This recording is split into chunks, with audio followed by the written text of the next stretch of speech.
في منطقة جبلية تكسوها الغابات والأراضي الزراعية وتملأها المناظر الجميلة والطبيعة الخلابة، تقع مدينة عفرين في ريف محافظة حلب على الحدود التركية، وهي مركز منطقة تتبع لها 7 نواح وأكثر من 360 بلدة، وغالبية سكان المنطقة من الأكراد. وللتعرف أكثر عن تاريخ المنطقة ومعالمها زرنا الأستاذ لقمان سليمان، أحد أفراد أقدم عوائل المدينة. اسم عفرين مرتبطة باسم نهر عفرين، هي المعلومة دي بنعرف عنه، اسم جاي من نهر عفرين مرتبطة فيه. قريبة هي آفرين عبدولو، يعني المياه الراكدة. مدينة عفرين مركز منطقة عفرينية، مدينة مركز قضاء. هي كانت اسمها سابقا فترة العثمانيين كان اسمها كردار، يعني جبل الأكراد، كردار هي اسمها تسمية العثمانية فترتها.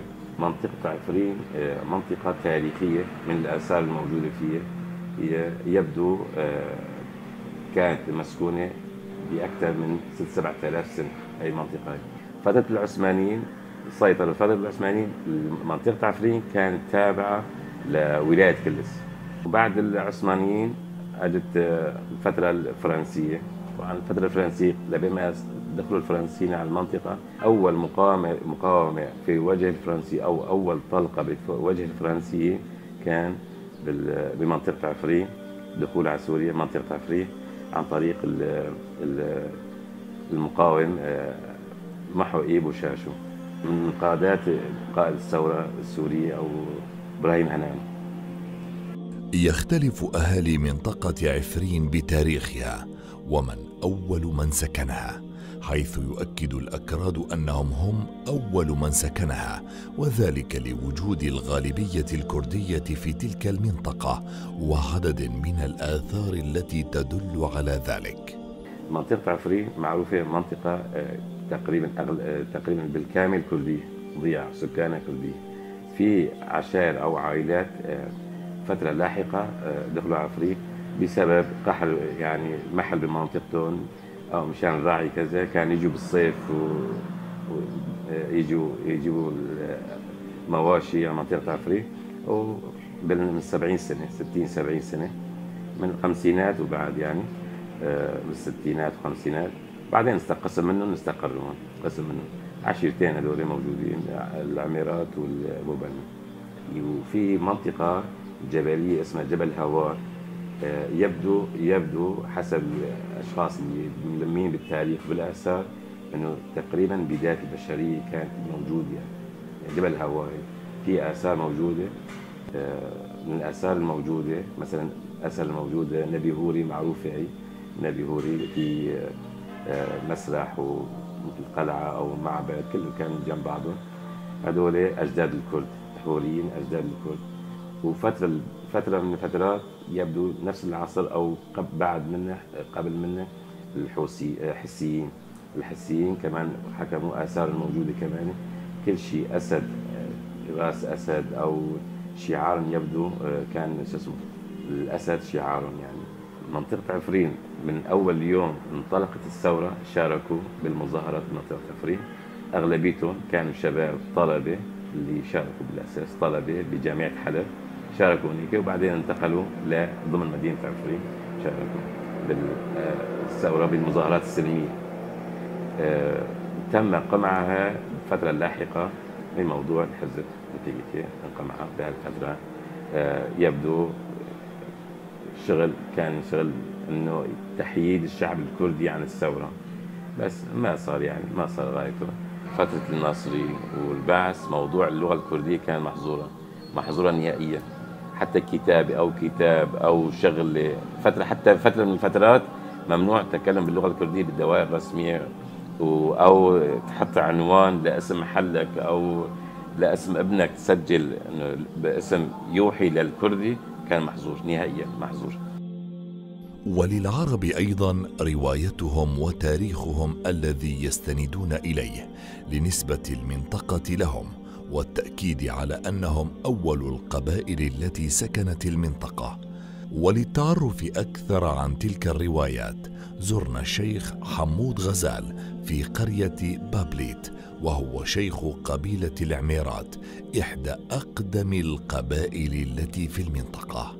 تاريخ عشيرة العميرات، احنا جينا أثناء الفتح الإسلامي في سوريا كنا مع خالد بن الوليد. بعد أن توقف خالد بن الوليد عن القتال فتوقف جدنا وسكن في حمص، وتنقلنا من حمص إلى أن وصلنا إلى هذه المنطقة التي كانت خالية.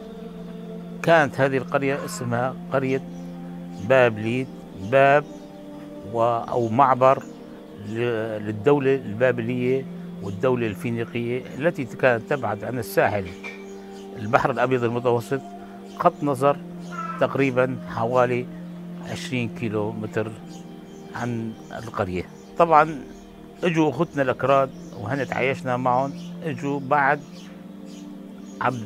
بعهد السلطان عبد الحميد، عندما حدثت لهم مذبحة الأرمن ومذبحة هجرة الأكراد من المنطقة، فجاءوا في عهد السلطان عبد الحميد إلى منطقة عفريت وتعايشنا وتصاهرنا، فكانت علاقاتنا جيدة معهم لكون هناك ثقافة عريقة بين الطرفين.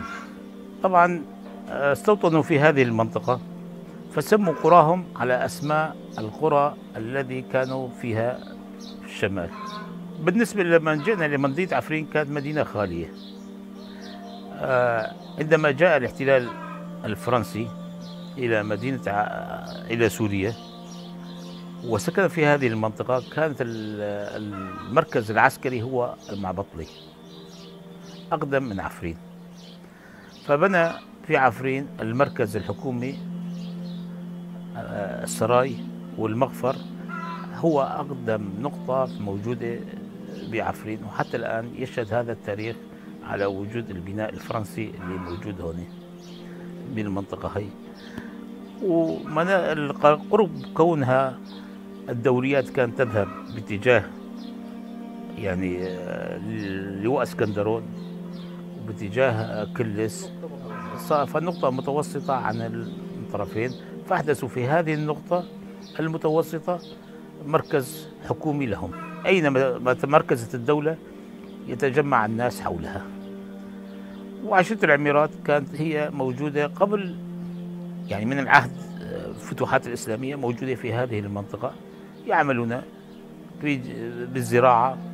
تتنوع التضاريس الجغرافية في منطقة عفرين حيث تحوي السهول والجبال، وتتميز بمناخها المعتدل الذي أدى لأن تكون منطقة زراعية بسبب وفرة المياه والتربة الخصبة. موضوع الزراعة في منطقة عفرين كان قديما يعتمدون على الزراعة على الزيتون، لأنه منطقة جبلية في الجبال، كانوا يزرعون شجرة الزيتون، هي شجرة مباركة ورمز للسلام والأمان اللي موجودة. ولكن في المناطق الوديان والسهول يحتاجون إلى القمح، فيزرعون القمح والشعير فيها، فكانت تنجح فيها هذه الزراعات. مع تطور الأيام والقدم فانتقلوا يعني إلى زراعات أخرى، الكرمة، العنب، فشاهدوا أنه هذه المنطقة تصلح لكافة الزراعات. سنة بعد سنة يجربون كل سنة زراعة، يدخلون عليها زراعة فتنجح الزراعة، فوجدوا أنها قابلة لزراعة كافة الأشياء.